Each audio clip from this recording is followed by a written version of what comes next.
want to keep, Renee Hayes, in our thoughts, with the illness that she's battling, and we're going to be, praying for her. And the one other thing I also want to mention is, today would have been the 27th birthday of Ahmaud Arbery, we know who is also a descendant, from Sapelo, Miss McNamee and Doc's, grandnephew. So we want to,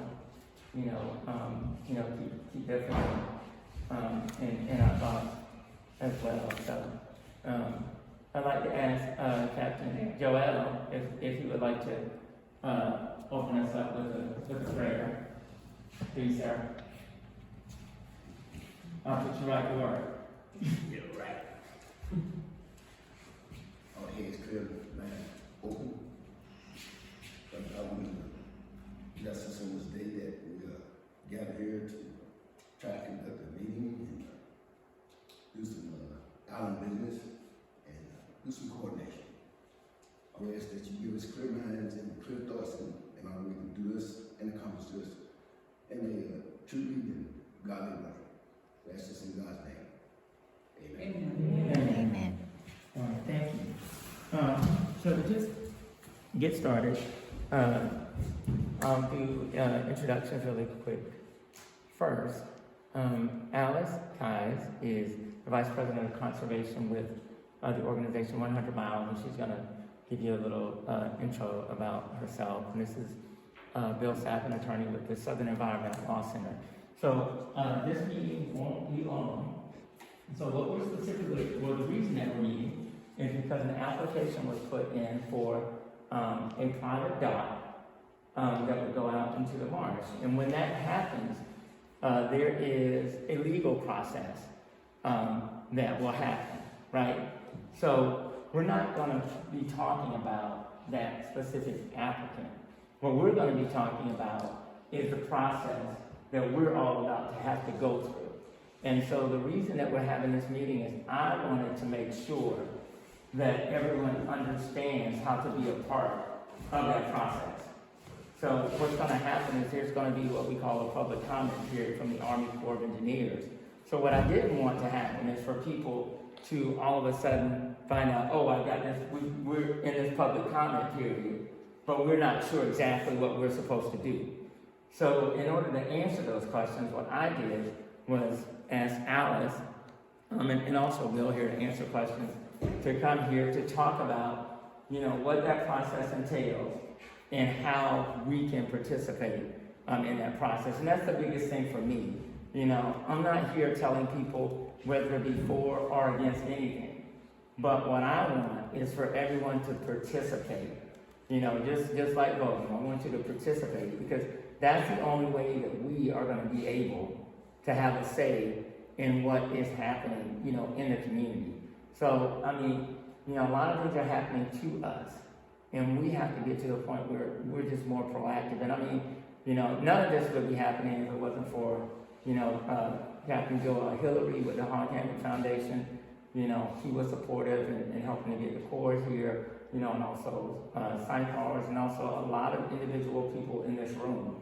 And that's the real reason why this meeting is even happening. And it was just fortunate that I was able to connect with them, and I asked them to just come over and just to talk about this process. And I know there are a lot of people that aren't here, but my hope is that for those people that aren't here, that people that are in the room will talk to them, about what we learned today. So, but that's it.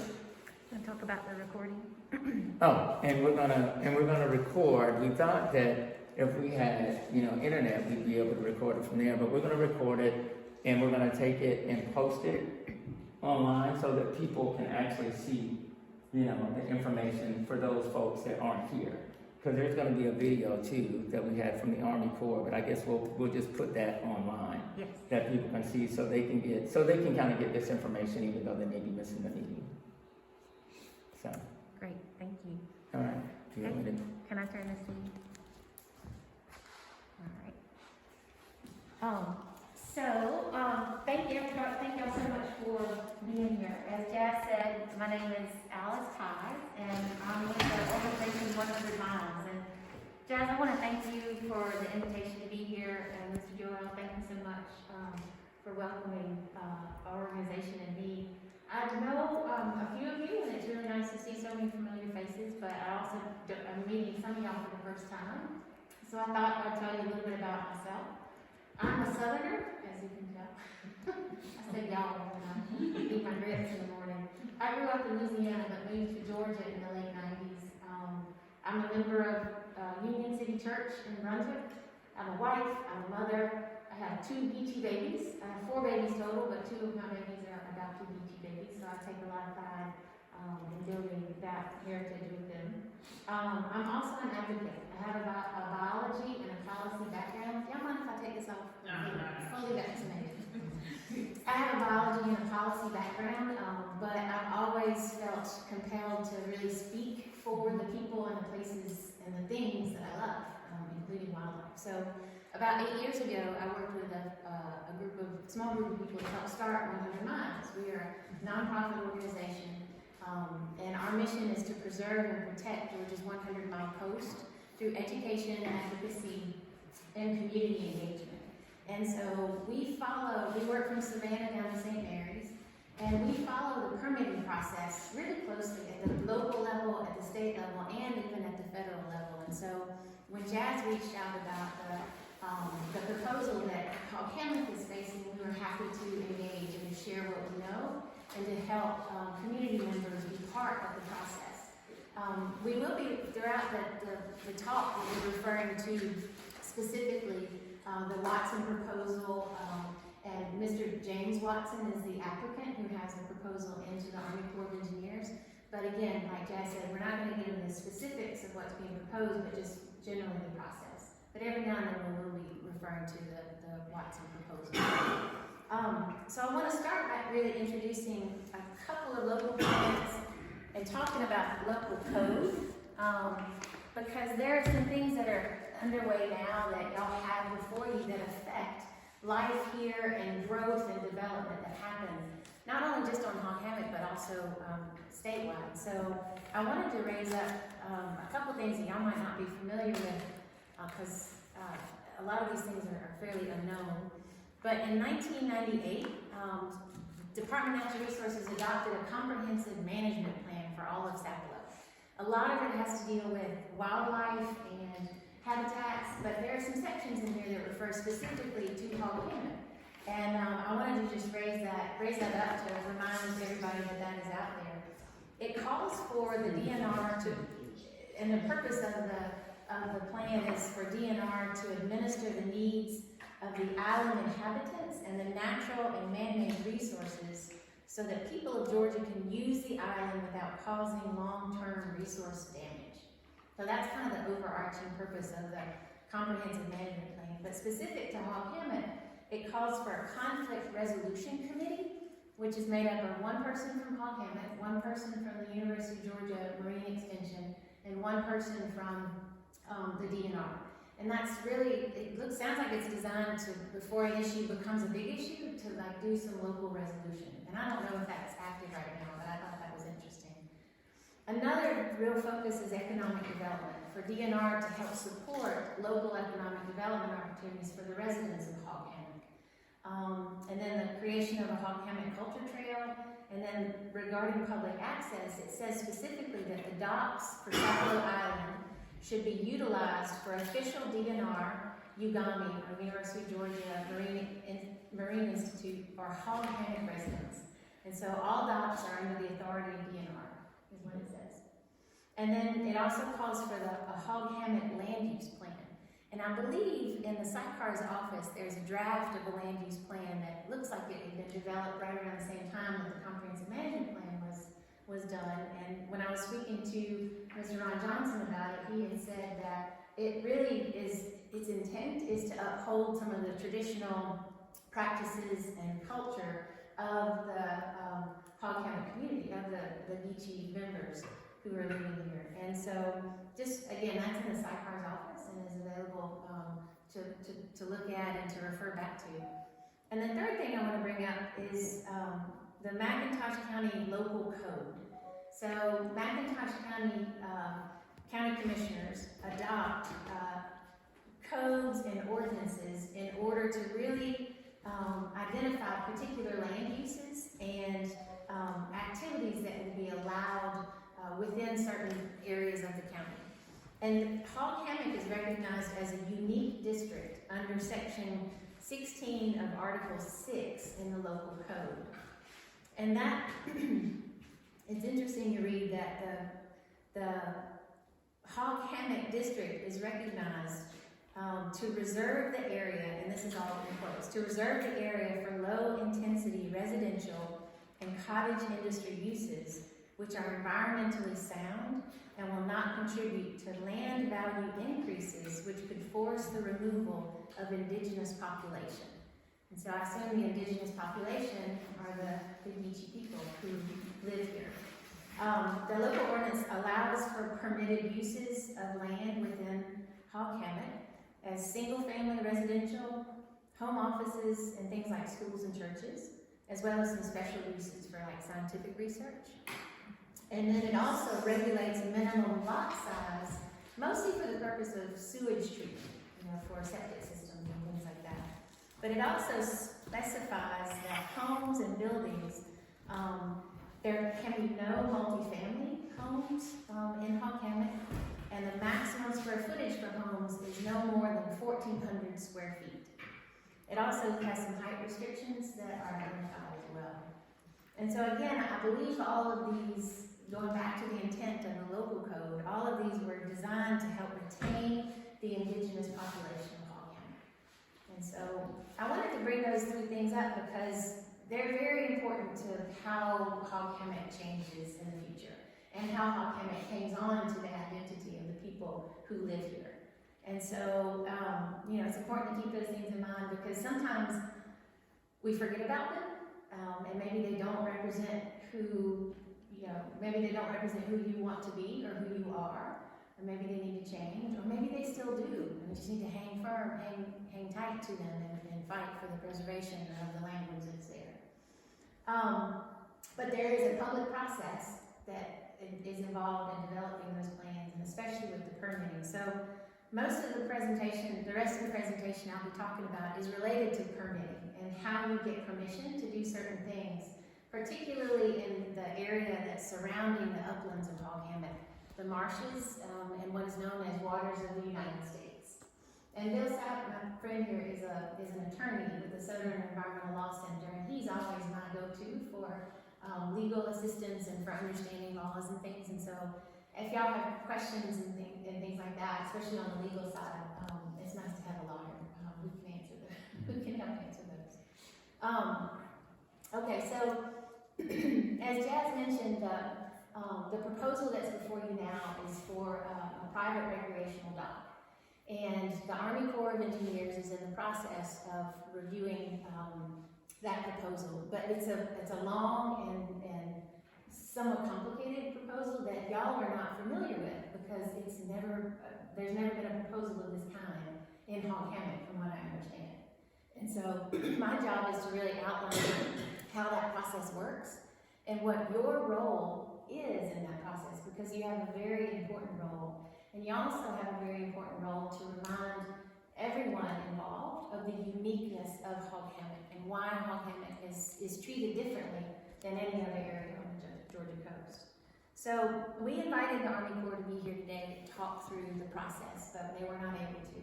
But we found a video that we're going to show that kind of walks you through the general process that the Army Corps goes through. And it's about 7 minutes long, and it sounds complicated, but they really hit the high points. And then after the video, what I'd like to do is to talk through the relationship of the Army Corps with the Department of Natural Resources, and then come back to the public engagement. Like call out a few things from the video, but then come back to the public engagement process that they will refer to in the video. So I will start the video, and maybe we pause the recording, and then we can come back to it in just a bit.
This video is an introduction to Regulatory Process 101. For detailed information on this topic, please visit the Corps website.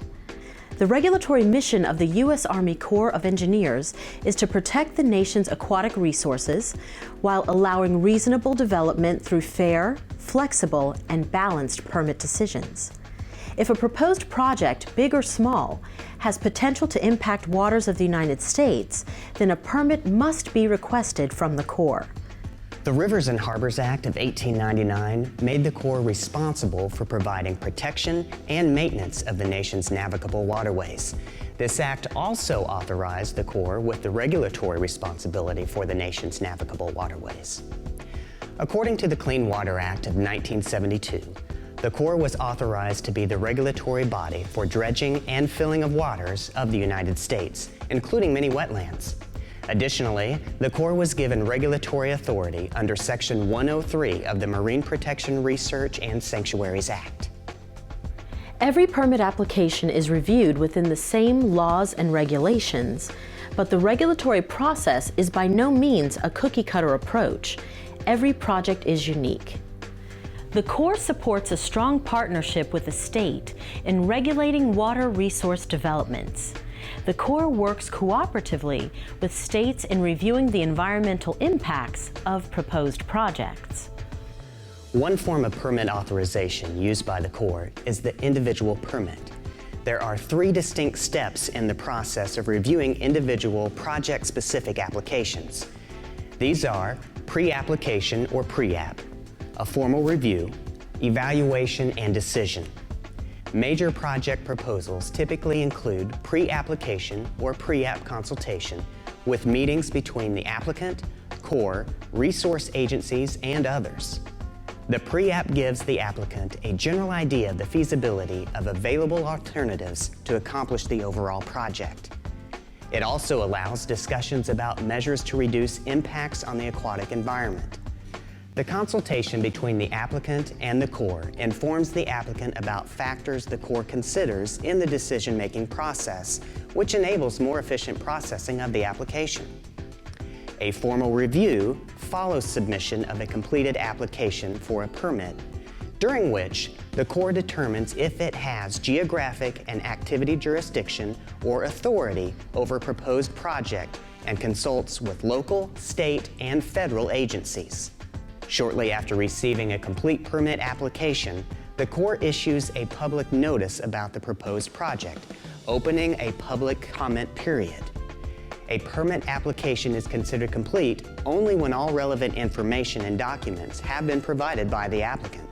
Sometimes the Corps must request additional information and hold its evaluation until the information is received. During the public comment period, members of the public may review a project proposal and submit comments to the Corps, either opposing or supporting the project. The Corps considers these comments as it reviews all applicable material during its evaluation of the application. The project manager evaluates the impacts of the project and all comments received, negotiates modifications if necessary, and drafts the required documentation to support a recommended permit decision. Evaluation may include a discussion of the environmental impacts of the project, findings of the public interest review process, and impact on endangered species or historic properties. When all considerations are satisfied and all documentation is completed, the district commander, having responsibility for the geographic area in which the proposed project resides, makes a decision to issue or deny a Department of the Army permit. The Corps makes every effort to process individual permits within 120 days of receipt of the completed application. Some controversial projects, or projects dealing with special considerations, such as endangered species, may take longer. In making its decision, the Corps considers the value of the aquatic ecosystems, the views of federal, state, and local agencies, as well as those of interest groups and 21 public interest factors. Some minor activities in the United States and its territories may be authorized through a general permit. General permits are issued on a nationwide or regional basis for projects that are substantially similar in nature and cause only minimal individual or cumulative impacts. These types of permits are reviewed every 5 years. Some of the types of activities that may be authorized with a general permit are aids to navigation, bank stabilization, aquatic habitat restoration, boat ramp construction, and modifications to existing marinas. The Corps' professional, well-trained team of specialists, many who have academic degrees in biology and environmental sciences, are dedicated to public service. The Corps' regulatory mission is their mission. The U.S. Army Corps of Engineers regulatory program includes alternative analysis considerations, evaluating individual as well as cumulative impacts and potential impacts to endangered species and cultural resources, and requiring compensatory mitigation when necessary. In its evaluation process, the Corps delineates or identifies wetlands, reviews projects relative to 21 public interest factors, and follows Clean Water Act guidelines. Each of these topics will be introduced further in a series of companion videos, and I invite you to view each of them to learn more about the Corps' regulatory program and how the Corps works to serve the public and protect the environment. Before beginning any project in waters of the United States, be sure to find out if a Department of the Army permit is required. While this video attempts to give a general overview of the regulatory process, viewers should refer to the actual laws, regulations, and guidance for complete and current information.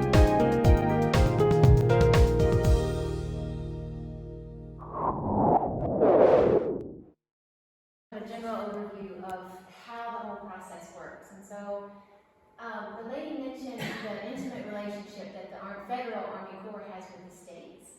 And in the state of Georgia, it's the Department of Natural Resources that works most closely with the Army Corps on projects that they regulate. And here in coastal Georgia, the agency that is responsible for looking over marshes and highly influenced water bodies is the Coastal Resources Division.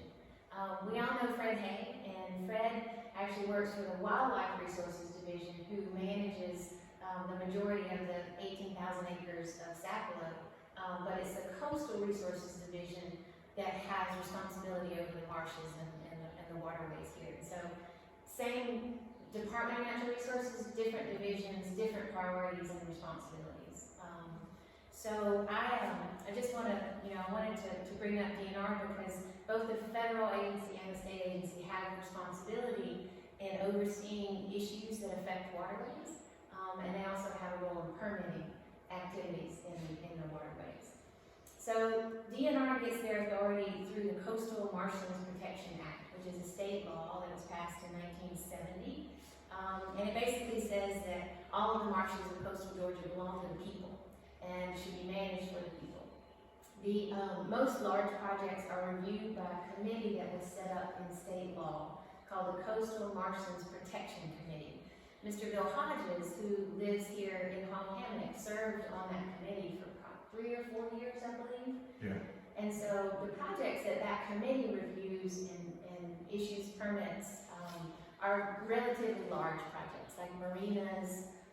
They look at community docks, bank stabilization projects, and it's a public process. So the committee will get an application, they'll post it on the Coastal Resources Division website. Community members will comment for usually about 30 days, and then the committee will debate and discuss the issue at a public meeting, and then decide whether they issue the permit or not. Again, Mr. Hodges was part of that committee for several years. But there are other projects that affect marshes that are considered minor. And so minor activities are covered under what the film referred to as general permits, and private recreational docks, which is what we're looking at today in Hammock, is a minor impact. If it meets certain specifications, usually it just gets permitted by both the Army Corps and the state. However, if a project is located within 1,000 feet of a historic district, it's not eligible to be covered under a general permit. It has to be treated as what they refer to as an individual permit. And And so Mr. Watson's dock is going through a process for individual permitting. And so and as most of you know, the reason for that is that Hog Hammock in 1996 was designated on the historic register of, National Register of Historic Places as a district of historical significance. And the reason is that it's considered the only intact, viable, historic African-American settlement remaining on George Berry Island. That is so significant and it is so unique. And so that's why this permit is not proceeding as most, recreational docks would proceed. So again, Mr. Watson is being required to go through an individual permitting process as opposed to what is generally called a general permit process. So individual permitting includes a pre-application consultation, which is optional, the video said. A second step is a formal review, where the Army Corps looks over all the information to determine whether to ask more questions. And then the third part is a public comment period. And so they do those 3 steps before making a final decision whether to issue a permit or deny a permit or issue a permit with conditions. Right now, the Army Corps is in the formal review process and evaluating the materials that Mr. Watson and his family have submitted. The video refers to the things that the Corps evaluates as things like environmental impacts, public interest, endangered species, and historic properties. And so I want to, again, the unique situation, what's so unique about this situation, this proposal in Hog Hammock is that number one, there's a great amount of public interest around this. Already the Army Corps has received a lot of letters from residents, from organizations, from associations. 100 Miles and Sidecars submitted letters along with the Geechee Heritage Corridor Authority, the Heritage Corridor Board, and quite a few residents have submitted letters. So there's a lot of interest, public interest already. And from what I've learned from the Corps is that those letters are demonstrating significant opposition to the proposal. And so the second thing that's really unique about their evaluation is that because of the historical significance of Hog Hammock, they're having to go through a process that's required through the National Historic Preservation Act. And it's Section 106, and it requires the Army Corps to look at the effects that the project will likely have on historical properties on the National Register. Again, Hog Hammock. And because this is considered the only intact, viable, historic African-American settlement on the George Berry Islands, they're treating that very seriously. And so we know from Army Corps staff that they're digging in pretty deep to the historic significance of the waterways and the identity and the lifeways that the marshes and the waterways have provided to the community here. So the last step of the formal review process is to open up a public comment period. And so the Army Corps has not yet opened up formal comment, even though they've already received quite a few letters. They have not yet opened up a formal comment period. And so, as Jazz mentioned earlier, part of what we wanted to do was to come and share with you about the process, to say there's still a great need for your input into the permitting process for this private recreational dock. The Army Corps could offer a public hearing related to this proposal, and both Sidecars and 100 Miles and several others have requested a public hearing to be held here on Sapelo so that community members have an opportunity to ask the Army Corps directly questions about the application. We've not yet heard whether they want to do that or not, but we hope that they will. Again, we're kind of in a waiting mode right now, waiting for the public comment period to open, but my job really was to give you kind of a general overview of how that process works and how important it is for the community to participate in it, and that it's not a done deal yet, and that the community still has a voice. Whether you support or oppose the project, any information that you add to the Army Corps' pile of things that they're reviewing is very important. And And so I want to turn it over to Jazz and let him talk through some of the things that the Army Corps is going to be looking for when they do open the public comment period. Well, I know that, thank you, Alice. Yeah, thank you. So, I mean, they're gonna be looking for, you know, our thoughts and what we think. When they did come for a visit, which was about a month ago, they came and they met, you know, with the applicant and met with Mr. Watson for part of the day. And then the second half of the day, they actually came inside our office and they met with Joel, Larry, Ron, Andrea, and myself were there. And, you know, what was significant about the meeting, you know, for me, was that, you know, Joel was able to really talk about, you know, the reasons why this would be an issue. And that's what the Army Corps is looking for. Like, they want to know from us, you know, if it's not an issue for you, you say, you know what, it's not an issue and I'm all for it. But if it is, why is it an issue? You know, would it block off the waterway? You know, is there an issue that, you know, there is history back there, you know, baptisms were, you know, conducted, you know, in that water. You know, and what are those significant, you know, things what is the significant value of that space for the community, right? Because they're trying to figure out and make a decision, well, you know, is there any effect for this person or this applicant to build this thing, you know, back in this waterway?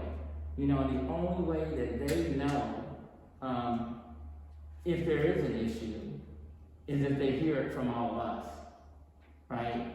Because it's just like anything else, you know, the person who's applying, of course, is going to have people who are going to say, you know, of course it wouldn't be an issue, and you know, it's just for leisure or whatever that reasoning is, you know. But you know, for me, and just to kind of explain too, like, I kind of fell into connecting with Alice because I was working on something for Butler, you know, and then someone here mentioned, you know, this dock issue, and then I mentioned it in a conversation, and you know, and it kind of alerted them, and so in a sense, to me, the process had already started. So it's like we're, in a sense, trying to catch up, you know.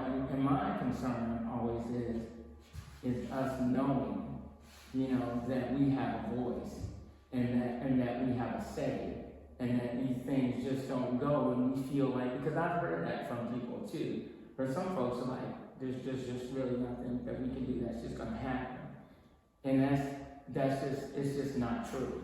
It's just not true. Nothing has been decided yet. And each one of us, you know, saying and giving our opinions, no matter what it is going to make, you know, all the significant difference. Like, I think it's nice that a number of organizations like the Center for Sustainable Coast, I think the Conservancy, Georgia Audubon, I talked to someone last week from there, and they've written letters, and a number of people have written letters, but I think what's going to be most important is, what comes from us, you know, what we say, you know, really does matter.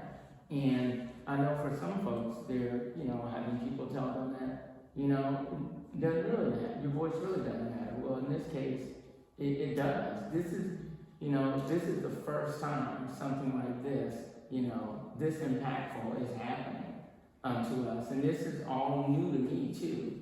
And it's been, you know, trying to learn this thing in double time. And that's why I thought it was so important, you know, to have Alice come and also have Bo accompany her. But I don't know if there was anything you wanted to say, Joel or Larry or... Wait, can I jump in, because I want to amplify some of the things you said. And I want to introduce myself as well, because it has some bearing on what we're trying to do here. I am not from the South, although my father is from Southwest Georgia. And through his life, he kept moving north, and through my life, I kept moving south. And I've been here since 1995. And I served in the military. I went to ROTC, and when I graduated, I got into Harvard Law School, and the Army said, okay, we'll put your service on hold. But after I did graduate, graduated from law school, I got into the honors program for the Army Corps of Engineers. So I spent 4 years working in Washington, D.C. for the Army Corps of Engineers, doing the type of work we're talking about right here. And I still have really good connections at headquarters with my former boss. And then after working for the Corps, I worked in Savannah for a federal judge, and then went on to work for a big law firm, which I really hated.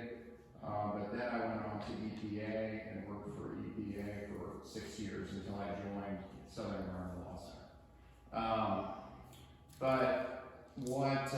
And I've been leading the coastal work for SELC since 2007. And I've been out here a couple times. I slept down here as part of the IGL process and slept in Hog County.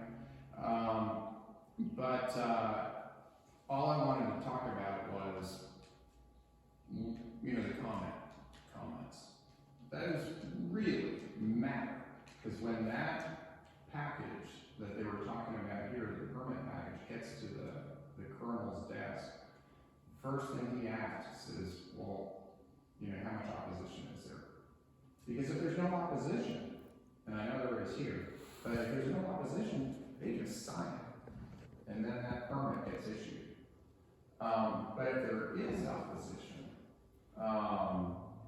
then they really have to, look into the public interest part of their analysis.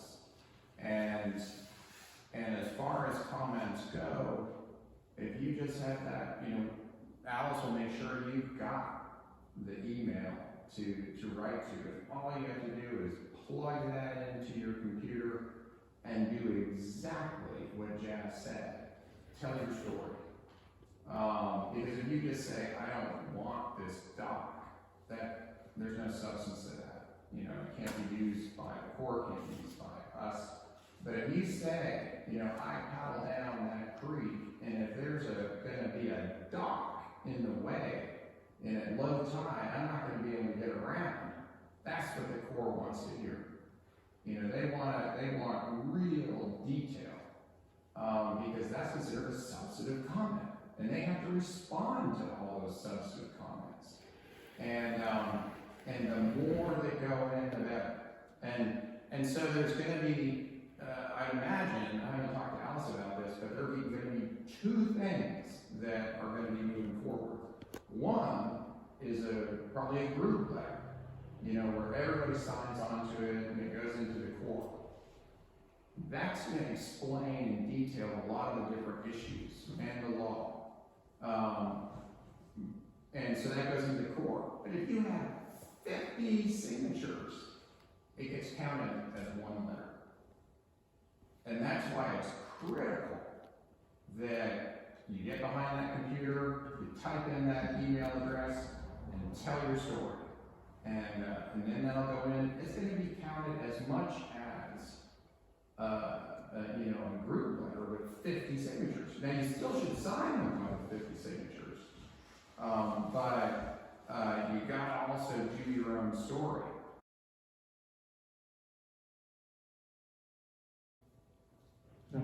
Question. So, do you have any idea where we are in that process in terms of time? Yeah, I had inquired with the Army Corps actually about this meeting and are coming just to talk about the process itself. And they just sent some written materials, but they did not say what stage that they were at. I think it's been a month or so since, it's been a few months since we wrote the initial letter. So Cyclones and 100 Miles wrote a letter, together. In that letter, it talked about some of the, significant, reasons, as far as, for opposition. I mean, one of the, significant ones was, the impact in blocking the waterway, which Joel mentioned in the meeting when they had come before, about how this thing could impact the marsh going way out way out into it. And I know that with, I mentioned, of course, the historical significance and the communal significance is, in that waterway too, from, the history with the church and baptisms and things of that nature. So, does it, impact, fishing back there if this person just builds this monumental thing? So I don't know what the timeline, would look like, for this. For me, I just think it's, I just want us to be ready because, I think it's like, is it a 15-day window or something like that, let's say? So if y'all signed up on the sheet that I sent around, what we can do is when we get notice of the Army Corps' public notice, we can alert you that the information is now up, that it's available. We have asked them to place a copy of the permit material to be reviewed at the library here, so that you'd have that. They could go with a 15-day comment period, but we would certainly be requesting more than 15 days. It could be as short as 15 days, but we've also seen, 120-day comment periods on complicated situations. So we wouldn't submit a comment now, we would wait until they open it up, okay? You wouldn't be able to go online and... you can review, on the Sidecar's website, there is a copy of the permit that is being reviewed right now. And so you can go ahead and review it now and submit your comments. Again, a lot of people have already been doing that, which is why the Corps has elevated their attention on this application. So you can go ahead and start now if you'd like, but I guess we bring up the public comment period to know that it's not over. And even when they close the public comment period, that's when the public, opportunity will close. There's a narrow window. So if you want to submit your comments now, you can. But so it's better to do it now. It doesn't hurt. Yeah, I've been encouraging, people to do it now, and I've been reaching out to every, organization that I can. And the response has been, positive. Like, they have been writing letters, so now we could all, each write letters right now and tell other people to write letters. And I guess that public comment period is kind of like the official, That's right. Opening of it. But before then, I just make a good point. I think it's just so important. And that, not They only, won't turn it away, without doubt. and not, just us and even, other descendants, because I feel like this would affect all of us. And I don't, even though this may be the first one, I just have a feeling that this is not going to be the first time that we're going to be dealing with it. I got two questions. I don't know if anybody can answer or not. But Mr. Watson property is located within the historic district, right? Yes. Well, why didn't that just... And watch her that too, yeah. Huh? When she read that code, that's a code violation. Why doesn't that just squash it? And why doesn't that kill it right there? Well, it doesn't kill his ability to apply, but what it requires is that he go through a different process and that it be a public process. With the general permit, it's really not a public process. It could be the regulators at Coastal Resources Division said with general permits, sometimes they get things drawn on a napkin submitted as their proposal. And it's not publicly noticed, and there's no official acceptance of comments regarding it. So that's the main difference, is that it's a much more public process that he has to go through. And I think that's one of the questions that we asked, when the Corps was here. It's like, so if we're in a historic community, why is it even, why are we even having to go through this? I mean, you would just think, because in my mind, I'm thinking like the same way as you, like it just shouldn't even be allowed because our historic designation, you would think would. Right.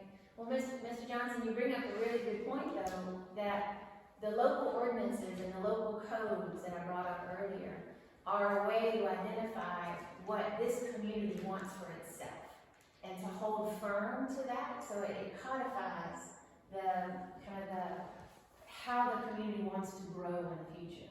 And so if the community comes together and says, we want to build a vision for our future, and then take that to our county commissioners, then you have an opportunity to do that. And maybe, and that could include a specification, no private recreational docks, period. So that was the Natchitoches County local codes that you read now. So Commissioner Lawson had said that he was planning to participate, but it may have just been through Zoom, which we weren't able to accommodate. But again, this community, every community has an opportunity to go forward with its own vision to the county commissioners. And y'all are already designated, you're already recognized in the county code. Now it's just, do these codes represent who you want to be? And we have heard also that there may be some changes coming to the code, that may be good or may